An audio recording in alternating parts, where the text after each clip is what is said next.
en los confines de la España rural de 1890, donde el tiempo se medía por el sol y el sonido de las campanas de la iglesia, la vida de Anselmo transcurría con la precisión de un reloj de arena.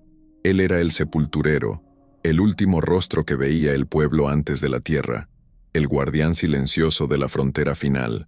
Su rutina era un ritual inmutable, una coreografía de pala y tierra húmeda ejecutada bajo la sombra de los cipreses. Cada fosa era cavada con una meticulosidad ceremonial, un acto de respeto no hacia el individuo, sino hacia el orden natural de las cosas.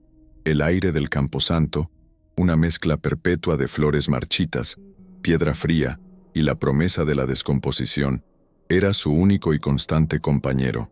Anselmo no enterraba personas, enterraba historias, y su trabajo consistía en asegurarse de que éstas permanecieran selladas bajo el peso de la tierra y el olvido colectivo. Para el pueblo, él era poco más que un espectro, una figura taciturna que solo emergía de su neblina cuando la muerte lo convocaba.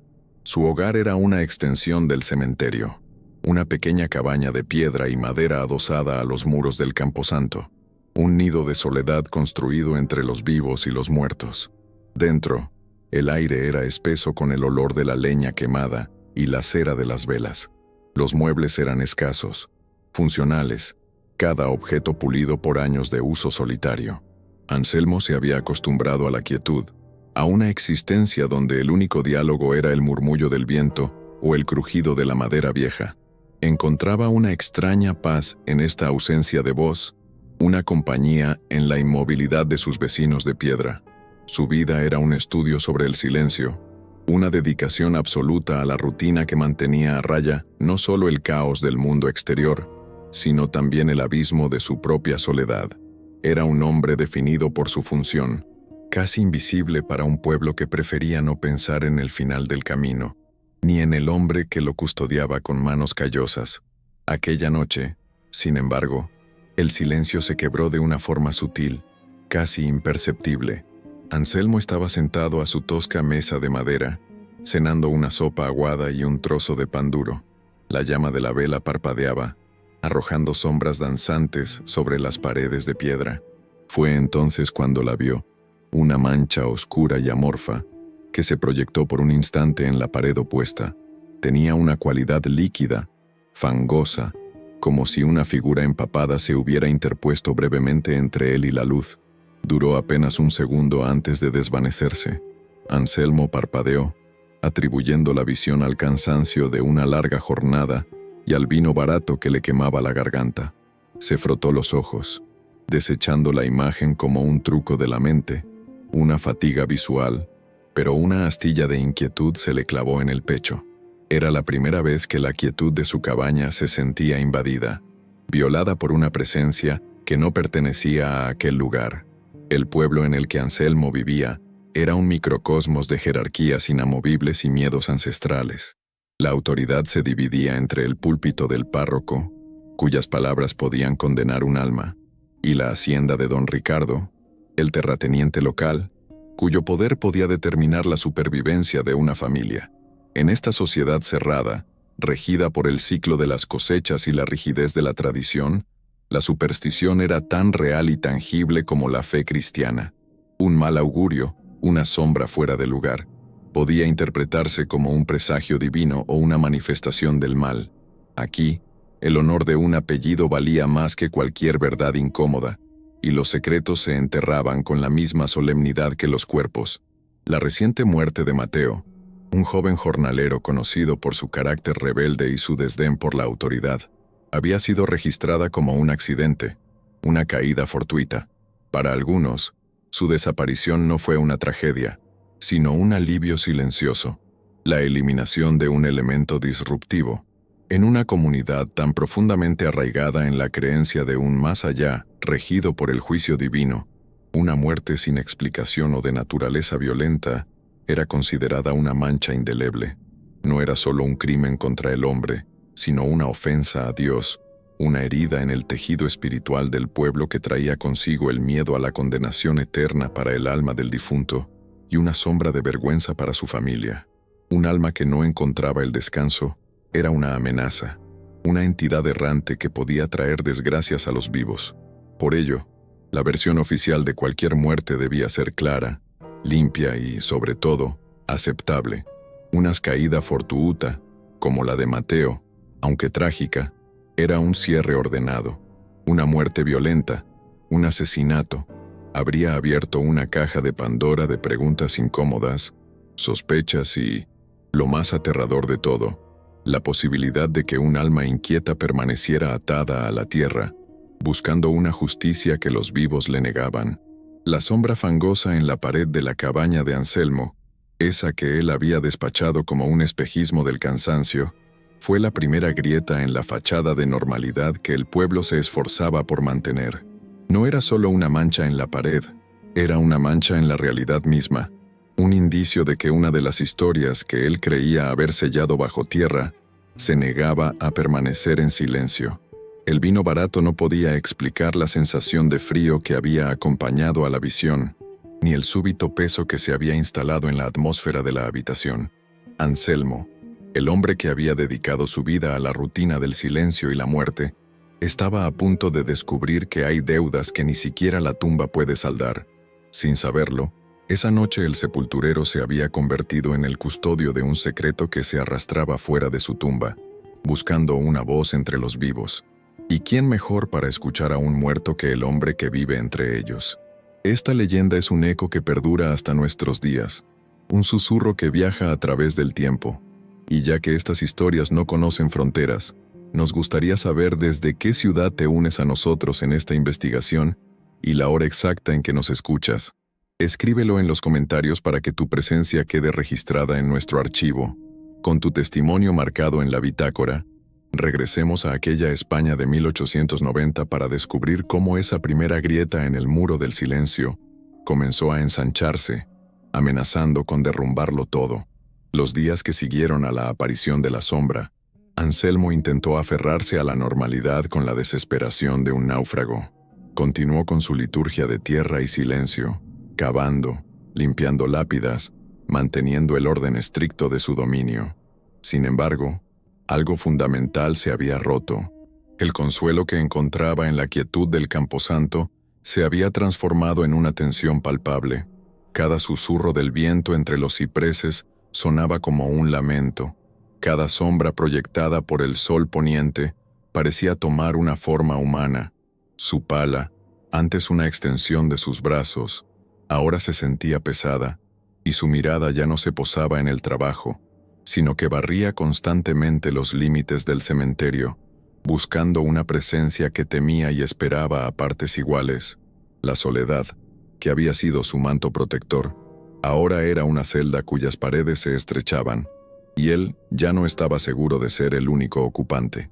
Su rutina persistía, pero su paz se había evaporado como el rocío matutino.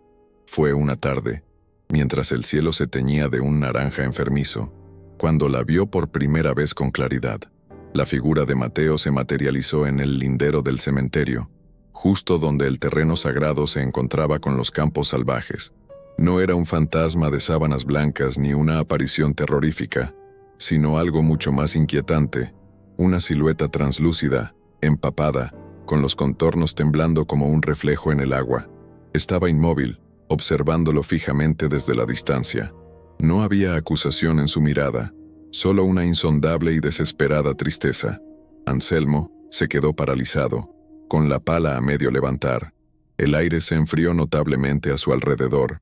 Parpadeó, un gesto lento y pesado, y cuando abrió los ojos la figura había desaparecido. Se quedó mirando el lugar vacío, el corazón martilleándole en el pecho. ¿Había sido real o era su mente, agrietada por la soledad, la que finalmente le estaba jugando una mala pasada? La duda era un veneno lento. La prueba de que no era una alucinación llegó esa misma noche, y no lo hizo con un lamento ni una visión, sino con el frío y húmedo tacto de la realidad. Al entrar en su cabaña, Anselmo notó algo extraño en el suelo de piedra.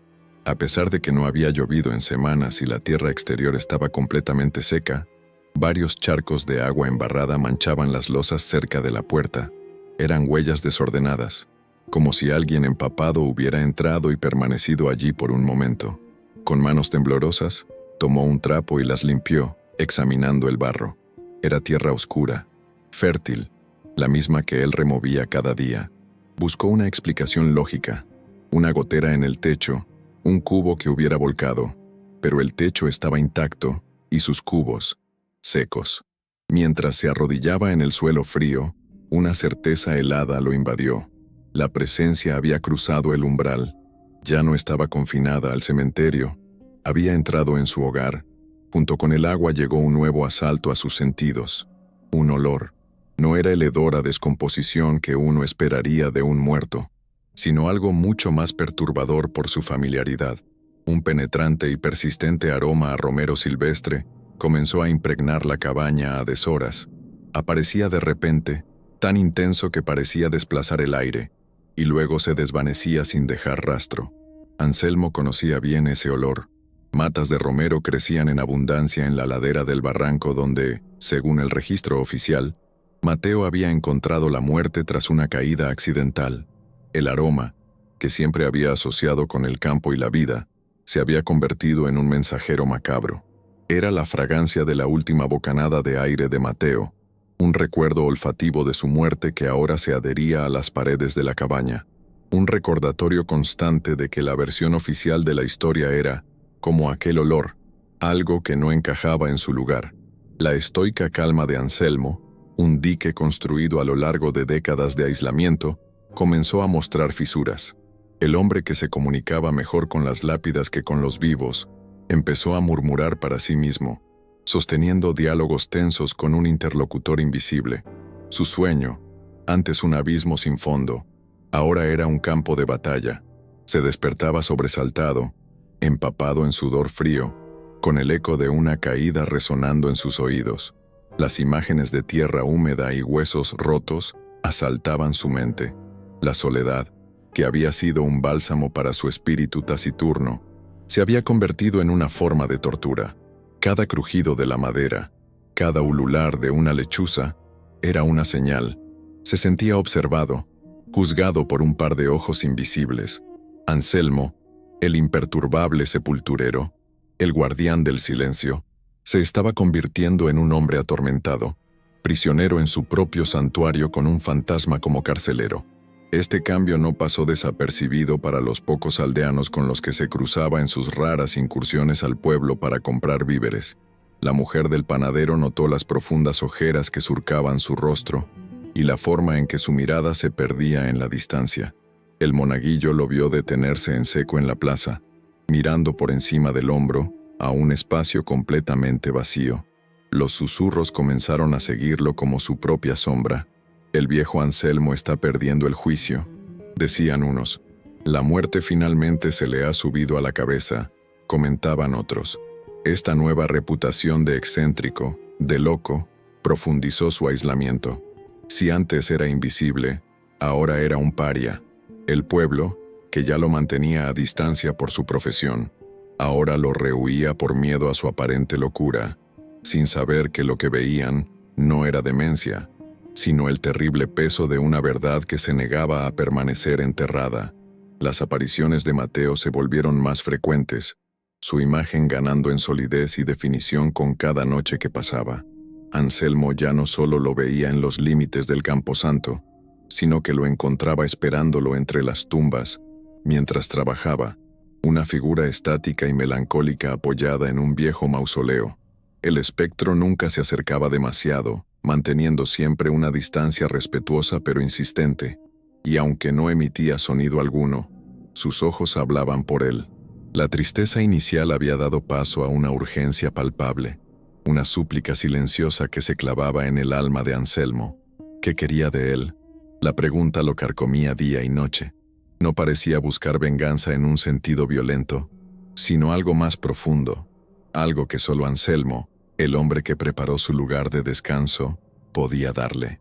Era una petición de justicia, y el sepulturero era el único tribunal al que el muerto podía apelar. Atrapado entre el mundo tangible que conocía y la realidad espectral que lo acosaba, Anselmo libraba una batalla interna. Era un hombre de tierra y piedra, de hechos concretos y finales absolutos. Los fantasmas y las premoniciones pertenecían a los cuentos de viejas. no a la vida pragmática y solitaria de un sepulturero. En un acto de desesperación, se dirigió a la iglesia, buscando la solidez de la fe para anclar su mente a la deriva. Se sentó en el último banco, observando al párroco, un hombre cuya autoridad se basaba en lo invisible, pero cuando intentó hablar, las palabras se atascaron en su garganta. ¿Cómo podía explicarle que estaba siendo visitado por el espíritu de Mateo? El sacerdote lo tildaría de blasfemo o lo acusaría de haber bebido más de la cuenta. La iglesia, con sus promesas de un más allá ordenado, no tenía lugar para un muerto que se negaba a seguir las reglas. Anselmo abandonó el lugar, más solo y desamparado que nunca. La pasividad de la presencia comenzó a desvanecerse, reemplazada por una creciente impaciencia. El frío antinatural que anunciaba al espectro se hizo más intenso, un frío que calaba hasta los huesos y no tenía relación con la temperatura ambiente. Los objetos en su cabaña empezaron a moverse sutilmente. Una herramienta dejada en la mesa aparecía en el suelo. La puerta de la alacena, siempre cerrada, la encontraba entreabierta. Eran manifestaciones pequeñas, casi insignificantes, pero su acumulación era una forma de guerra psicológica. Era un lenguaje de objetos, una comunicación desesperada que buscaba romper la barrera del silencio. El espíritu de Mateo estaba aumentando la presión, golpeando metódicamente los muros de la realidad de Anselmo, advirtiéndole que el tiempo de la observación pasiva había terminado. La normalidad inquieta estaba a punto de colapsar bajo el peso de una intervención mucho más directa y aterradora. A medida que el verano llegaba a su fin, el cielo sobre el pueblo comenzó a oscurecerse, reflejando la tormenta que se gestaba en el alma de Anselmo. Las nubes, densas y grises, se congregaron en el horizonte, prometiendo una purga violenta. Esa noche, el aire era pesado, eléctrico, cargado de una tensión insoportable. Anselmo atrancó la puerta de su cabaña, no tanto para protegerse de la tormenta que se avecinaba, sino de la que ya estaba dentro con él. Sabía, con una certeza visceral, que aquella noche sería diferente. Las sutiles visitas y los susurros silenciosos habían sido solo el preludio. El espectro de Mateo, cada vez más desesperado, ya no se conformaría con ser una sombra en la pared o un olor en el aire. El silencio que el sepulturero había custodiado durante toda su vida estaba a punto de ser destrozado por un grito venido desde el otro lado de la tumba. La tormenta estalló con una furia apocalíptica, como si el cielo mismo se hubiera rasgado. Los relámpagos iluminaban el cementerio con destellos fantasmagóricos, revelando las lápidas como dientes rotos en una mandíbula oscura. El estruendo de los truenos sacudía la pequeña cabaña de Anselmo hasta sus cimientos, y la lluvia golpeaba el tejado con la insistencia de un ejército. Encerrado en su refugio, Anselmo escuchaba la sinfonía del caos. La violencia exterior, sin embargo, no era más que un pálido reflejo de la agitación que se había instalado en su interior. La delgada membrana que separaba su mundo ordenado del abismo se estaba desgarrando, y él sabía que la tormenta era el catalizador. El aire en la habitación era denso y pesado, cargado de una electricidad que no era de origen meteorológico. La noche había llegado para cobrar una deuda. De repente, la única vela que ardía sobre la mesa parpadeó con violencia. Su llama se estiró y encogió como si una mano invisible intentara apagarla. Un frío antinatural, mucho más profundo que la humedad de la noche, se apoderó de la cabaña. Era un frío que no provenía del exterior, sino que emanaba del propio centro de la habitación, un frío de tumba que se adhería a la piel y congelaba el aliento en los pulmones. Anselmo se levantó lentamente, sus músculos tensos. El sonido de la tormenta pareció desvanecerse, reemplazado por un silencio pesado y expectante. Pudo oír el goteo rítmico del agua sobre las losas de piedra, a pesar de que su techo era sólido. Un goteo lento, constante, que no provenía de una gotera, sino de una presencia que se estaba condensando a partir del aire y la sombra. Frente a él, a solo unos pasos de la mesa, la figura de Mateo se materializó. Esta vez no era una silueta translúcida en la distancia, sino una aparición casi corpórea, aterradoramente real. Podía ver los jirones de su ropa de jornalero, oscurecidos por el barro y la humedad. El agua goteaba de su cabello y de las puntas de sus dedos, formando un charco oscuro en el suelo de piedra. Su rostro, antes una máscara de tristeza, estaba ahora contorsionado por una urgencia desesperada. Sus ojos, dos pozos de angustia, estaban fijos en Anselmo, suplicando, exigiendo ser comprendido. El olor a romero silvestre llenó la habitación, tan intenso que era casi sofocante, mezclado ahora con el aroma primario de la tierra recién removida. La barrera entre los mundos se había disuelto por completo. El muerto estaba en su casa. El espectro levantó un brazo tembloroso, su movimiento lento y pesado como si se moviera a través del agua. No señaló a Anselmo, sino hacia el exterior, hacia la pequeña ventana que daba al cementerio.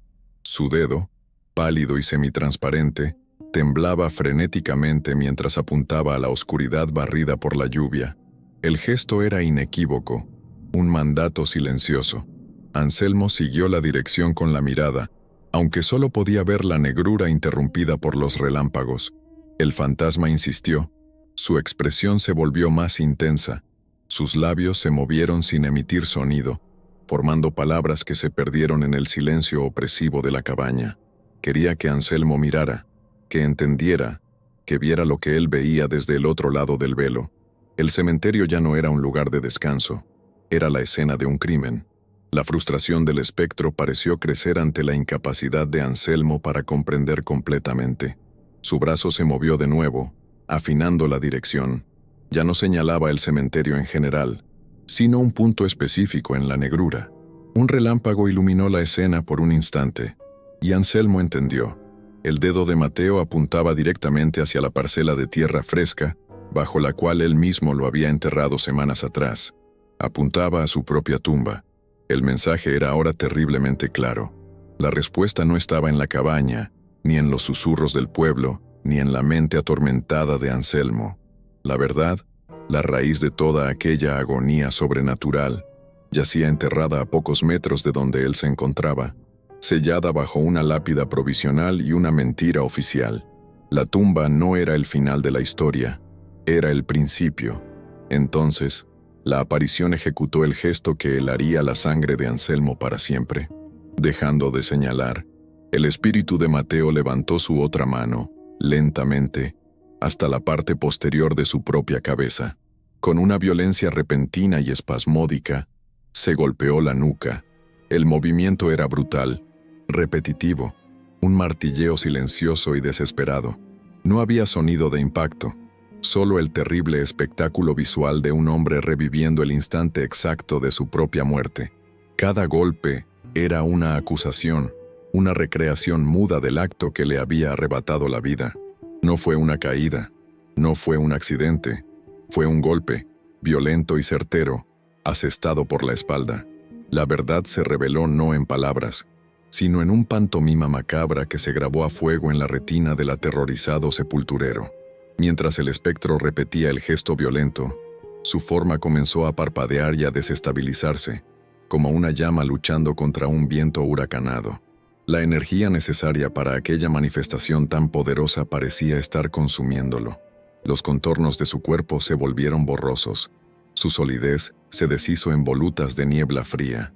La temperatura de la habitación se desplomó aún más, y Anselmo pudo ver su propio aliento condensarse frente a él. La desesperación en el rostro de Mateo alcanzó su punto álgido, una última y muda súplica antes de que la conexión se rompiera. La figura se encogió, se disolvió en la oscuridad de la que había surgido, dejando tras de sí solo el charco de agua embarrada, el persistente olor a romero y un silencio que era 1000 veces más pesado que antes. Pero el fantasma no se fue sin dejar una última prueba, un ancla física de su visita. Justo cuando la última brizna de su forma espectral se desvanecía, un pequeño objeto pareció desprenderse de la aparición y cayó sobre la mesa de madera con un sonido seco y metálico. Un clac agudo que cortó el silencio de la cabaña con la finalidad de un cerrojo al cerrarse. El sonido, tan mundano y real, fue más impactante para Anselmo que la propia visión. Era la prueba tangible de que lo que acababa de presenciar No había sido un delirio provocado por la tormenta o la soledad. Era un mensaje, una pista, un fragmento del otro mundo dejado deliberadamente en el suyo, un puente entre el testimonio de un muerto y la acción de un vivo. Con manos que temblaban incontrolablemente, Anselmo se acercó a la mesa. Allí, en el centro de la tosca superficie de madera, yacía un botón. No era un botón común de campesino, hecho de hueso o madera. Era de latón pulido, con un diseño ornamental intrincado grabado en su superficie, un pequeño escudo de armas familiar, un león rampante rodeado de hojas de roble. Brillaba débilmente a la luz de la vela parpadeante, un objeto de lujo completamente fuera de lugar en aquella humilde cabaña. Anselmo lo rozó con la punta del dedo. Estaba frío, con el frío antinatural de la presencia que lo había traído. Era un objeto pequeño, casi insignificante, pero en el contexto de aquella noche, se sentía tan pesado como una lápida. Lo recogió. El metal frío se sintió pesado en la palma de su mano, un ancla de terrible certidumbre. Anselmo no necesitó pensar. El reconocimiento fue instantáneo, una descarga eléctrica que recorrió su espina dorsal. Conocía ese botón. Lo había visto docenas de veces, adornando el pesado abrigo de invierno de don Ricardo, el hombre más rico y poderoso del pueblo, el terrateniente, el testigo principal en el acta de defunción de Mateo. De repente, todas las piezas encajaron en un mosaico de horror. La muerte en accidental, la firma anómala en el registro, la desesperación del espectro. La sospecha ya no era una sombra en su mente. Se había materializado en su mano, fría y dura como el latón. El silencio del sepulturero había terminado. Ahora, tenía que decidir si se convertiría en la voz del muerto, un acto que lo enfrentaría directamente con el hombre más poderoso de la comarca. El terror, una vez que se ha anclado en la mente, no se disipa con la luz del día. Al amanecer, la tormenta había pasado, dejando tras de sí un aire limpio y un silencio neestéstveni. Pero para Anselmo, la verdadera tormenta acababa de comenzar en su interior. Sostenía el botón de latón en su mano callosa, el metal frío contrastando con el calor febril de su piel. Ya no era una cuestión de fatiga o de vino barato.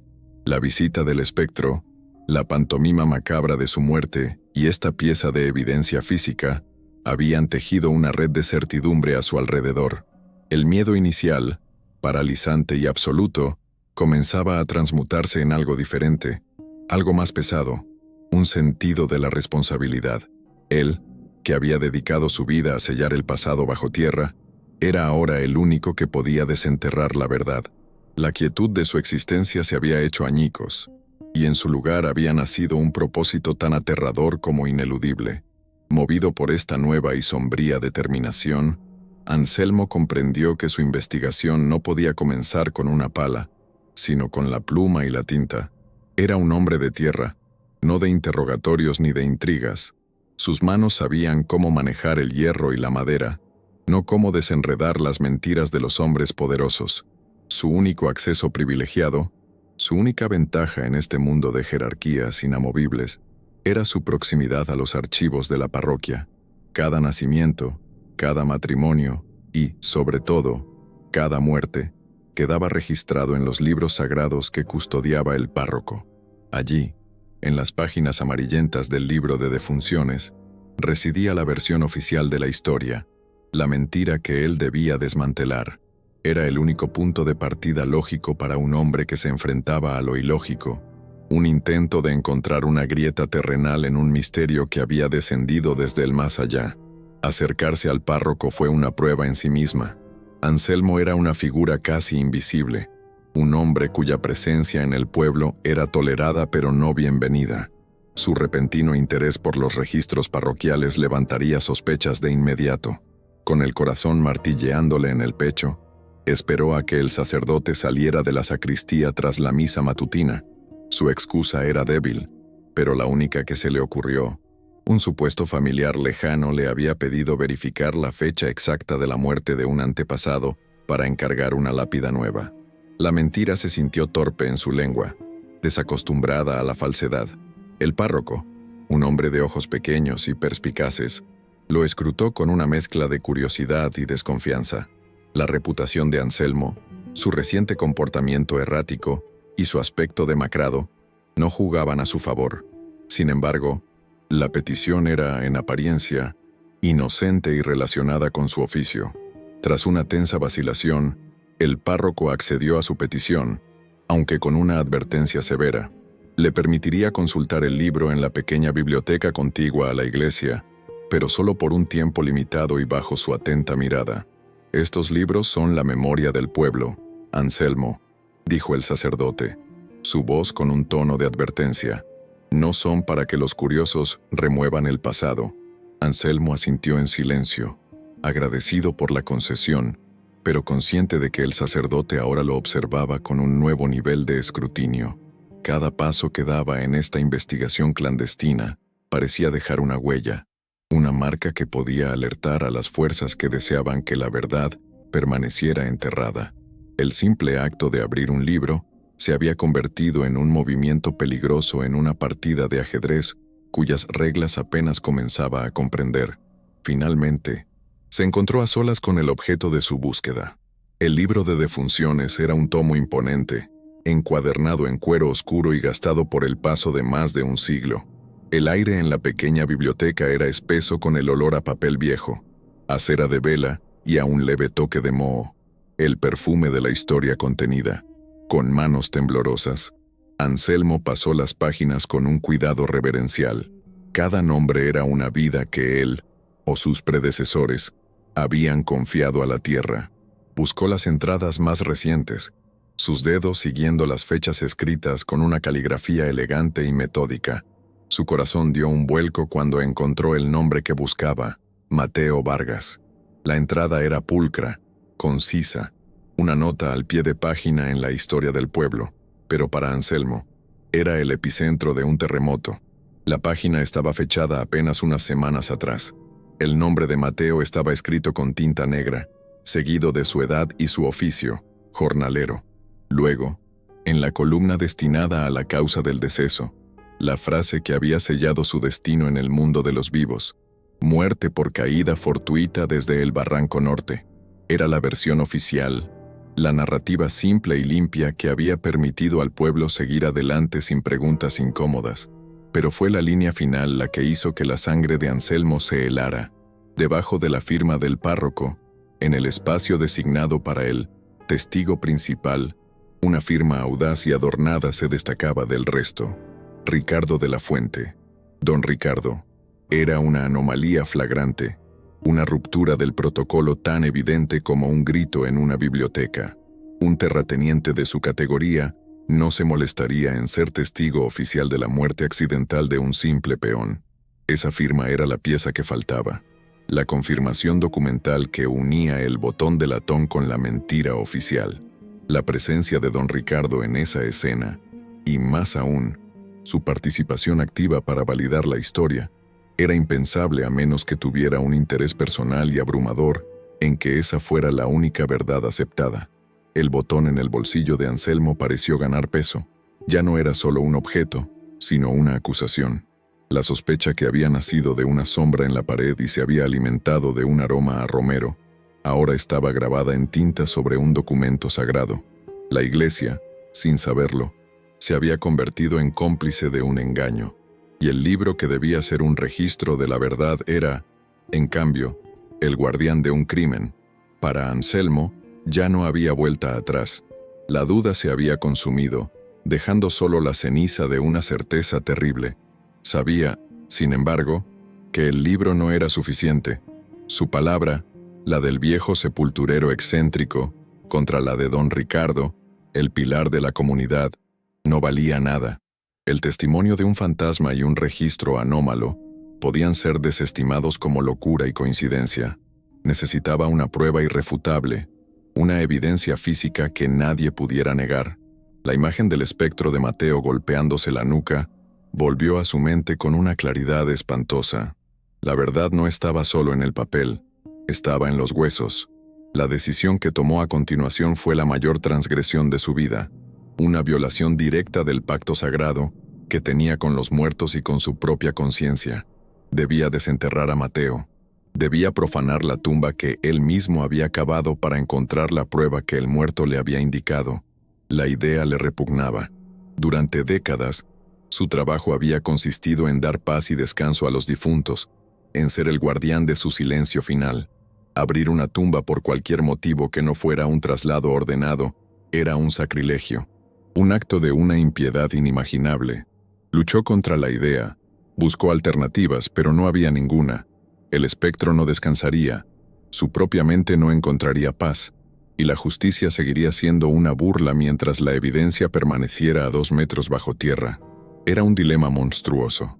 Para honrar la verdad de un muerto, debía deshonrar su lugar de descanso. Esa noche, mientras la luna se ocultaba tras un velo de nubes, Anselmo afiló su pala, no como un jardinero de la muerte, sino como un cirujano a punto de realizar una autopsia prohibida. La noche era un manto de oscuridad y silencio, una aliada perfecta para la tarea profana que le esperaba. Anselmo se movió por el cementerio como un fantasma, cada uno de sus pasos familiar, pero su propósito, ajeno y aterrador. El sonido de su pala mordiendo la tierra fresca sobre la tumba de Mateo era diferente. No era el sonido rítmico y ceremonial de su trabajo diario, sino un sonido furtivo, culpable, que parecía resonar en la quietud de la noche como un grito. El sudor frío le perlaba la frente, una mezcla de esfuerzo físico y miedo puro. Cada crujido de una rama, cada ulular de una lechuza, le hacía detenerse, el corazón en la garganta, esperando ver la figura de un vigilante o del propio don Ricardo emergiendo de las sombras. Estaba profanando no solo una tumba, sino el santuario de toda su vida. La tierra cedía bajo su esfuerzo, cada palada sacando a la luz el olor húmedo y primario que ahora asociaba con la presencia de Mateo.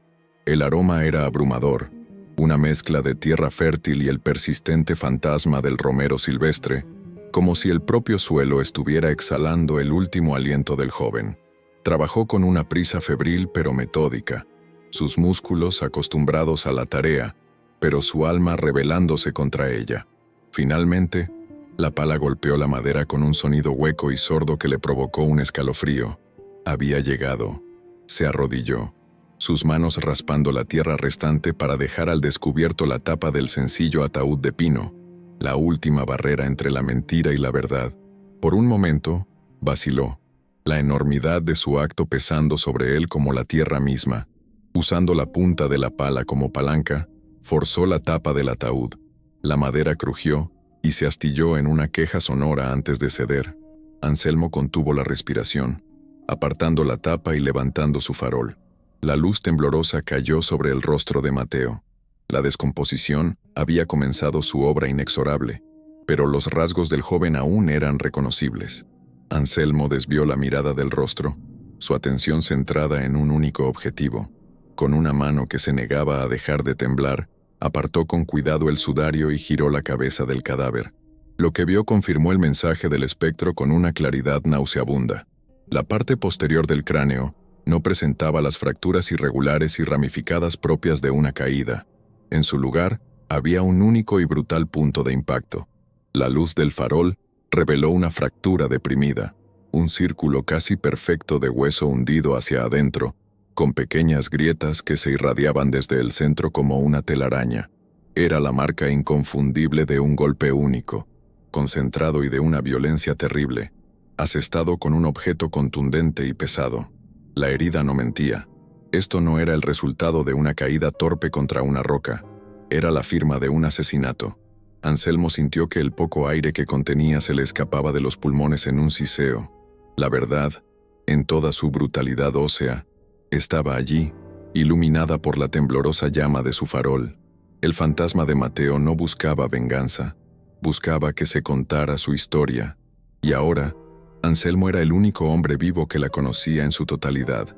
Mientras Anselmo contemplaba el horror en el ataúd, una sensación de inquietud ajena al acto mismo se apoderó de él. Un sexto sentido, afilado por años de soledad y silencio, le advirtió de que no estaba solo.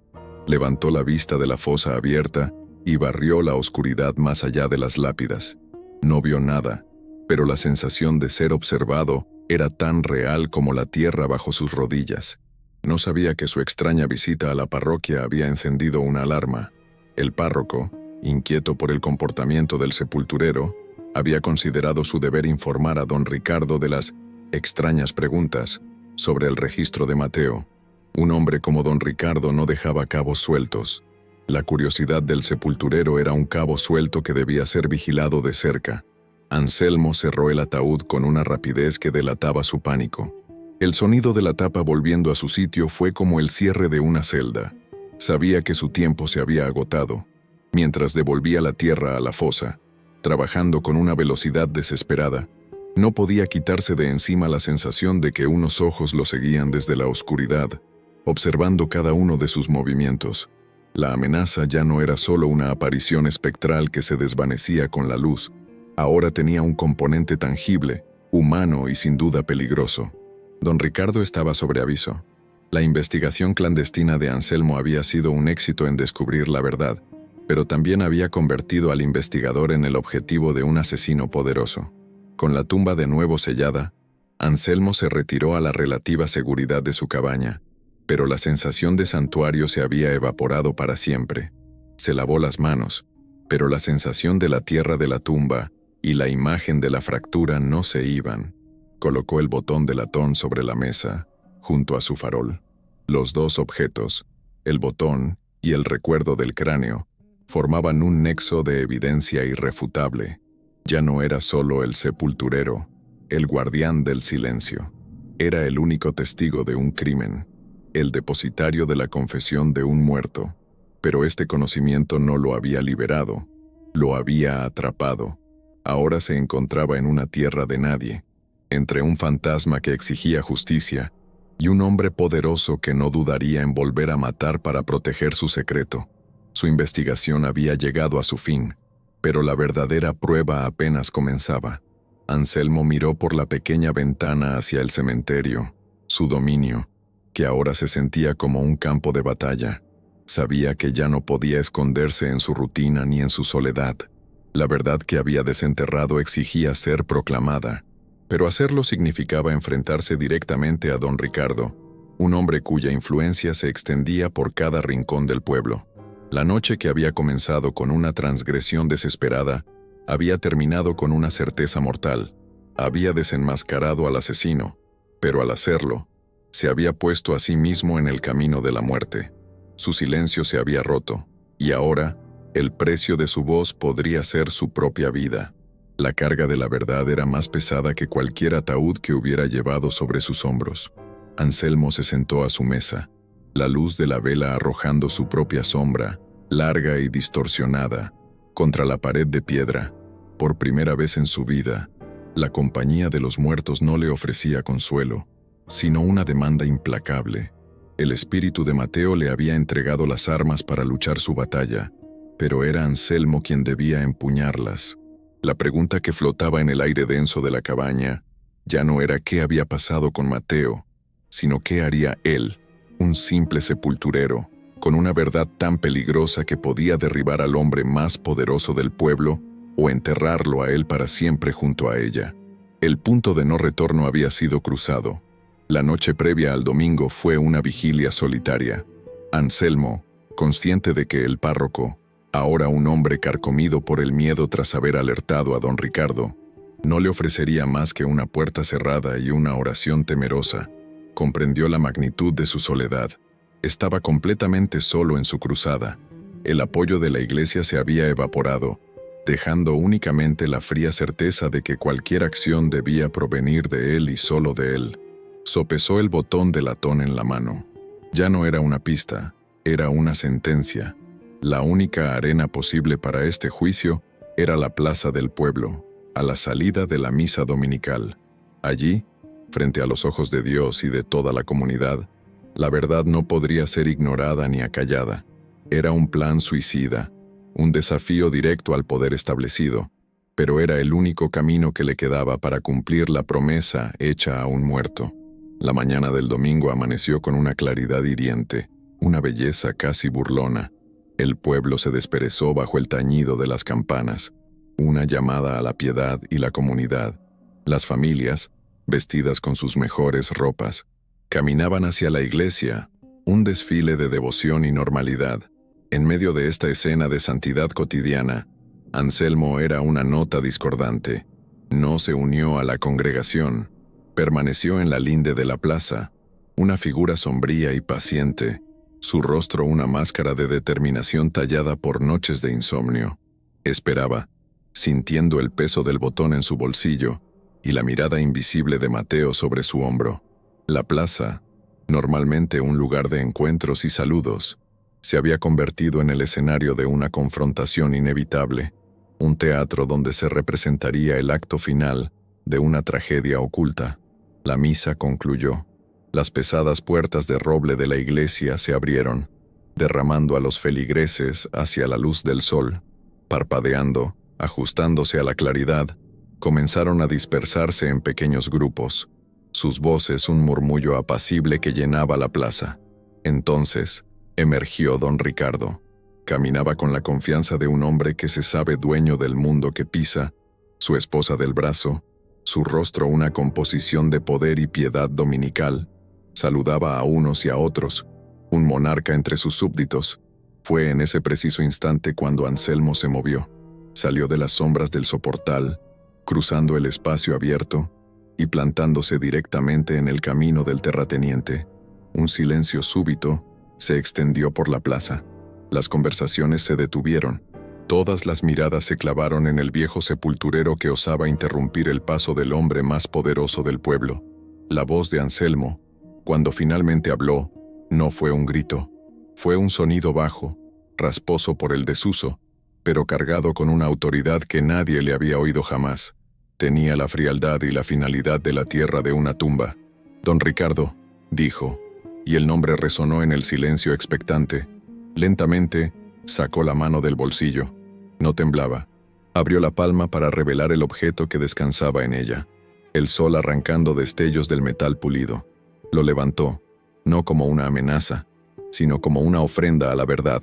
El botón de latón, con su león rampante, brilló para que todos lo vieran. «Creo que esto os pertenece», declaró Anselmo, su voz sin inflexiones, cada palabra un martillazo clavando un ataúd. La acusación no fue explícita, pero su implicación fue tan clara como el día. El rostro de don Ricardo fue un fugaz estudio del pánico. Una fracción de segundo de reconocimiento puro y terror desnudo cruzó sus facciones antes de que la máscara del desdén y la indignación cayera en su lugar. Una risa corta y despectiva escapó de sus labios. «El pobre Anselmo finalmente ha perdido el juicio», proclamó con una voz lo suficientemente alta para que todos lo oyeran. «Tantos años rodeado de muertos y bebiendo vino barato han podrido su cerebro». Intentó un gesto de desdén, un movimiento para apartar al sepulturero de su camino como si fuera un insecto molesto. «Vuelva a su cementerio, viejo loco, antes de que lo haga encerrar por perturbar la paz». Pero su voz, a pesar del volumen, tenía un temblor subyacente que no pasó desapercibido. Fue en el instante en que don Ricardo extendió la mano para empujar a Anselmo cuando sucedió. Una oleada de frío antinatural barrió la plaza.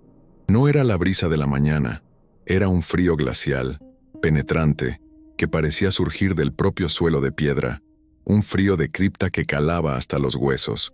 El sol brillante pareció perder su fuerza, su luz se volvió pálida y enfermiza.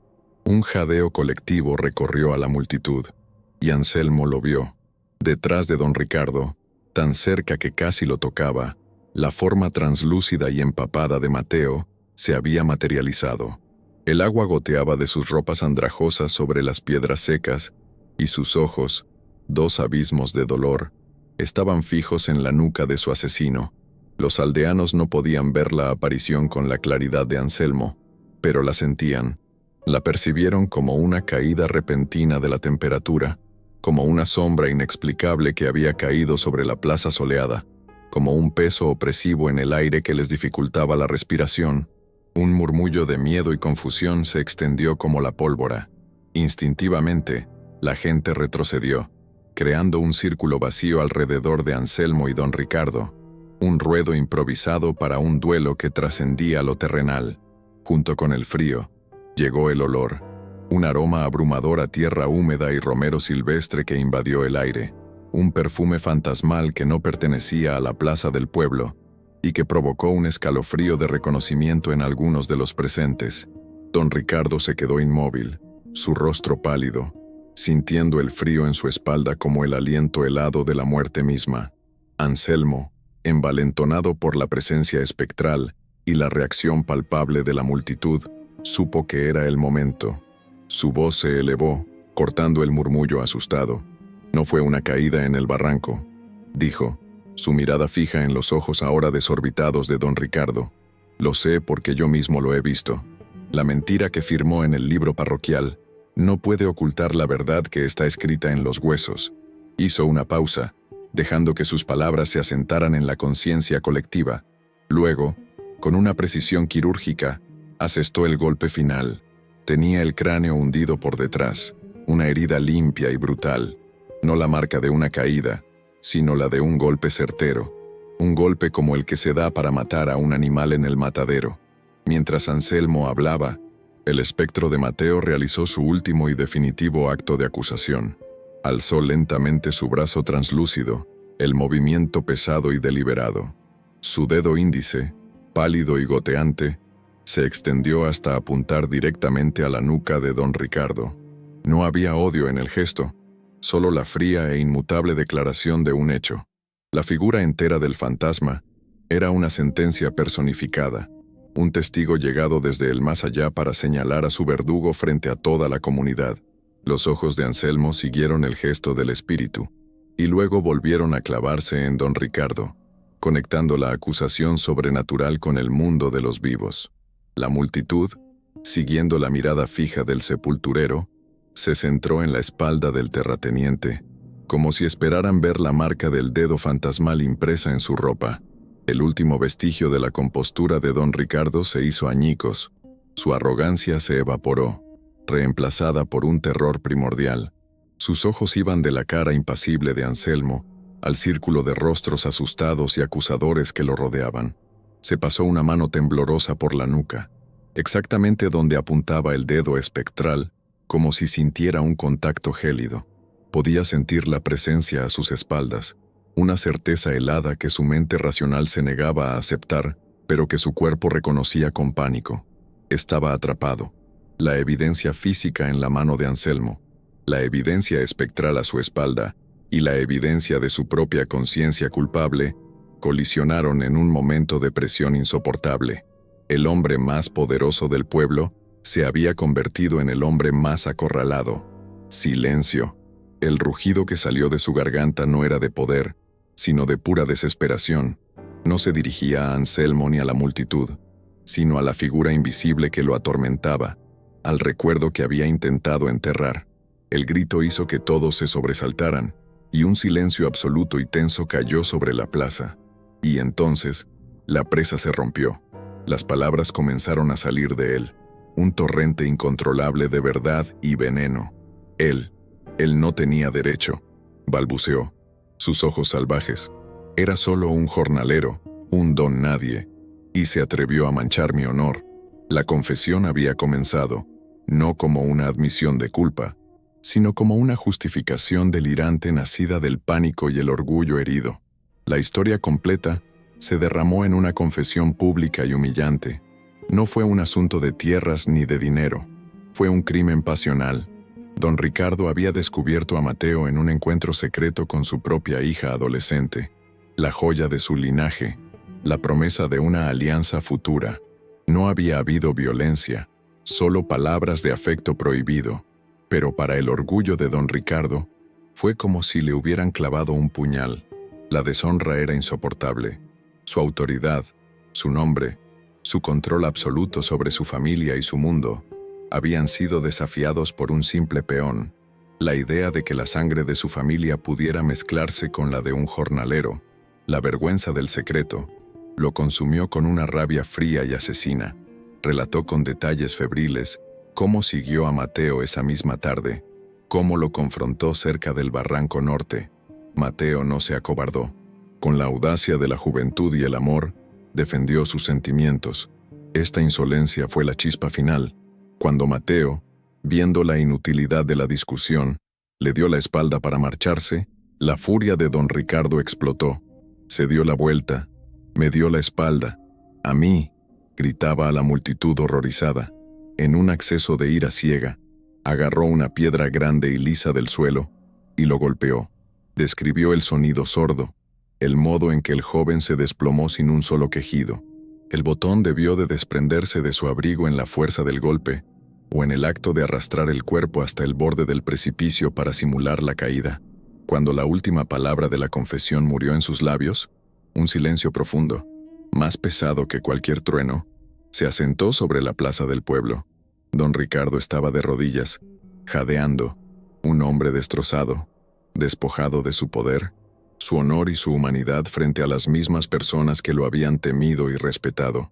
En ese momento de verdad absoluta, Anselmo vio cómo la figura de Mateo, detrás del terrateniente arrodillado, comenzaba a desvanecerse.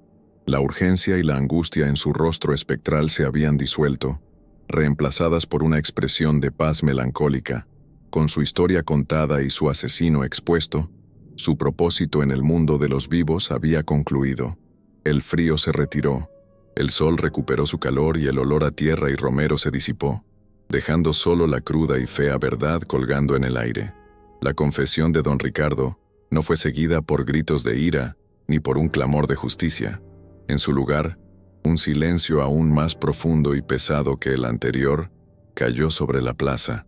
Era el silencio de un mundo que se reconfigura, el silencio que sigue al derrumbe de un pilar que todos creían eterno. La multitud, momentos antes un conjunto de individuos temerosos, se había fundido en una sola entidad, un testigo colectivo de la caída de un tirano. Los rostros ya no reflejaban miedo, sino una mezcla de horror, piedad y una extraña y sombría validación. Habían visto la podredumbre bajo la fachada de piedad y poder, y esta revelación los había cambiado para siempre. En ese instante, la jerarquía social del pueblo, tan rígida e inmutable como la piedra de la iglesia, se desintegró. El poder ya no emanaba de la hacienda, sino de la verdad desnuda que yacía de rodillas en el centro de la plaza. Fue uno de los campesinos, un hombre que nunca antes había levantado la voz, quien rompió el silencio para ir en busca de la Guardia Civil. La detención de don Ricardo fue un asunto sombrío y anticlimático. Los guardias llegaron no con la prepotencia de quien sirve a un hombre poderoso, sino con la gravedad de quien ejecuta la voluntad de todo un pueblo. Don Ricardo no opuso resistencia. Se dejó llevar, un hombre hueco, su arrogancia reemplazada por una apatía catatónica. Mientras lo escoltaban fuera de la plaza, su mirada se cruzó por un instante con la de Anselmo. No había odio en sus ojos, solo un vacío insondable, el reconocimiento de que había sido derrotado no por un sepulturero, sino por una fuerza mucho más antigua, la persistencia de los muertos. La ley de los hombres simplemente estaba ratificando una sentencia que ya había sido dictada desde el otro lado de la tumba. El nombre de los de la fuente, antes un blasón de honor, se convirtió en una marca de vergüenza. La esposa y la hija de don Ricardo desaparecieron del pueblo una noche, envueltas en la misma oscuridad que su patriarca había utilizado para ocultar sus crímenes. Huyeron de los susurros, de las miradas de lástima y desprecio. La gran casa de la hacienda quedó vacía, sus ventanas como ojos muertos que contemplaban un dominio perdido. Con el tiempo, las tierras fueron vendidas a los mismos campesinos que antes las trabajaban por una miseria. El poder se redistribuyó, no a través de una revolución, sino por el colapso de un solo hombre. La mansión, demasiado grande y cargada de malos recuerdos, nunca volvió a ser habitada. Se convirtió en una ruina, un esqueleto de piedra que advertía a las generaciones futuras sobre la fragilidad del poder y la permanencia de la deshonra. Anselmo, por su parte, experimentó una transformación inversa. Dejó de ser el viejo invisible, el excéntrico del que todos se apartaban. Se convirtió en una institución. Los aldeanos ya no lo llamaban por su nombre. En susurros respetuosos, se referían a él como el guardián o, más comúnmente, el que escucha. Su soledad, antes un muro de aislamiento, se transformó en el aura de un santuario. La gente no lo buscaba para conversar, sino para estar en su presencia, como si el mero hecho de observarlo desde la distancia pudiera ofrecer algún tipo de consuelo o protección. Se convirtió en una figura liminal, un confesor sin sotana cuyo parroquiano era el silencio de los que ya no podían hablar. Su pala y su azada ya no eran herramientas de un oficio humilde, sino los instrumentos de un sacerdote de un rito mucho más antiguo que la propia iglesia. El cementerio, su dominio, también cambió de significado. Dejó de ser un lugar de miedo y tristeza para convertirse en un tribunal de última instancia. La gente empezó a creer que si una injusticia era demasiado grande para los vivos, podía ser susurrada entre las tumbas, con la esperanza de que, el que escucha, pudiera transmitir el mensaje. Pequeñas ofrendas comenzaron a aparecer en la entrada del camposanto. Una flor solitaria, una cinta de color, un trozo de pan. No eran para los muertos, sino para el guardián de sus secretos. La justicia en el pueblo adquirió una nueva dimensión, una que trascendía los juzgados y las leyes escritas. Se arraigó la creencia de que cada lápida era un archivo, cada tumba un testimonio, y que Anselmo era el único bibliotecario capaz de leerlos. El orden social ya no dependía solo de la ley de los hombres, sino del equilibrio con la memoria de los muertos. La figura de Mateo Vargas fue redimida y elevada al estatus de mito. Ya no era el jornalero problemático, sino un mártir del amor verdadero. Su historia con la hija de don Ricardo fue embellecida, transformada en una epopeya romántica de amor prohibido entre clases, un cuento de coraje y sacrificio. Su tumba, antes un montículo anónimo, se convirtió en un destino. Anselmo le talló una lápida sencilla pero digna, y rara vez pasaba un día sin que alguien dejara un ramo de romero silvestre sobre ella. Se convirtió en un santo popular para los amantes desafortunados y los corazones rotos, un símbolo de que el amor y la verdad eran fuerzas capaces de trascender la muerte misma. Su espíritu, habiendo encontrado justicia, se convirtió en una leyenda de esperanza, un recordatorio de que ni el poder ni la tierra pueden silenciar para siempre la voz de un corazón honesto.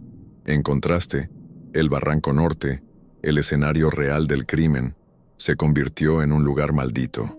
Mientras la tumba de Mateo era un santuario, el barranco se transformó en una herida abierta en el paisaje, un lugar de energía oscura y persistente. Los lugareños juraban que en las noches de viento se podía oír el sonido de una respiración agitada y sentir un frío inexplicable, incluso en pleno verano. Se decía que el eco de la furia de don Ricardo había quedado atrapado entre las rocas, un residuo emocional tan potente que manchaba el propio aire. Los padres advertían a sus hijos que evitaran el lugar, no solo por el peligro físico del acantilado, sino por la cicatriz espiritual que había dejado el asesinato.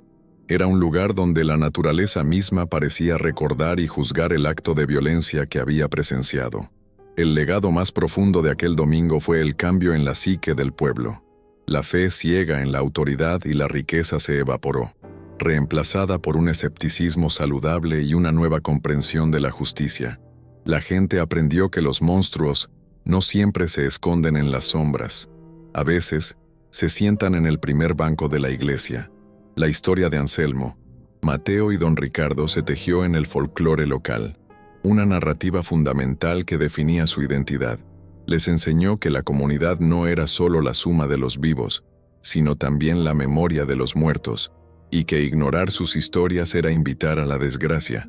La pregunta sobre si la justicia podía cruzar la frontera de la tumba había sido respondida de forma contundente, dejando una certeza indeleble. En aquel pueblo, las deudas se pagaban, ya fuera en esta vida o desde la siguiente. Pasan los años. La figura de Anselmo se encorva, su piel se arruga como la corteza de un olivo centenario, pero sus ojos conservan una claridad penetrante. El sol poniente arroja largas sombras sobre el camposanto, mientras él realiza su ronda vespertina.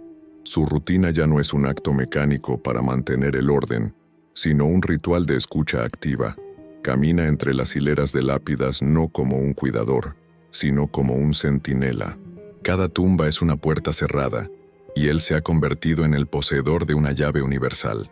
El silencio del cementerio, que una vez fue su refugio contra el ruido del mundo, es ahora un coro de susurros inaudibles para cualquier otro oído.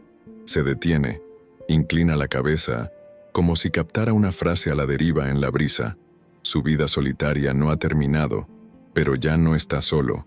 Su caminar lo lleva finalmente ante la tumba de Mateo Vargas. La lápida está cubierta de flores frescas y el musgo crece suavemente en su base. Anselmo posa una mano sobre la piedra fría, un gesto de reconocimiento, de un deber cumplido hace mucho tiempo. La paz de Mateo es palpable, un silencio sereno y completo. Pero tras un momento, Anselmo retira la mano y se da la vuelta. Su mirada ya no se dirige a su cabaña, su antiguo refugio. Se desliza lentamente, con una pesadez infinita, sobre el mar de cruces y lápidas que se extienden ante él. Su rostro, que por un instante reflejaba la satisfacción de una misión cumplida, se transforma. Una nueva y abrumadora carga se asienta en sus facciones. El caso de Mateo no fue el final, fue solo el principio. El silencio de Anselmo había terminado para siempre. La grieta que el espíritu de Mateo abrió en el velo nunca se cerró. Al convertirse en la voz de un muerto, se había sintonizado con el coro silencioso de todos los demás. Cada tumba tenía una historia, cada cuerpo una verdad enterrada, y ahora él podía oírlas. Su don, o su condena, era escuchar los secretos, las injusticias y los lamentos que la tierra no había logrado acallar. Su trabajo ya no consistía en enterrar a los muertos, sino en llevar el peso de sus memorias. La soledad se había convertido en una multitud silenciosa, y su cementerio, en un archivo infinito de almas en espera. Para asegurar que los capítulos más sombríos de nuestra historia nunca sean olvidados, inscríbete y ayúdanos a preservar el archivo de las sombras.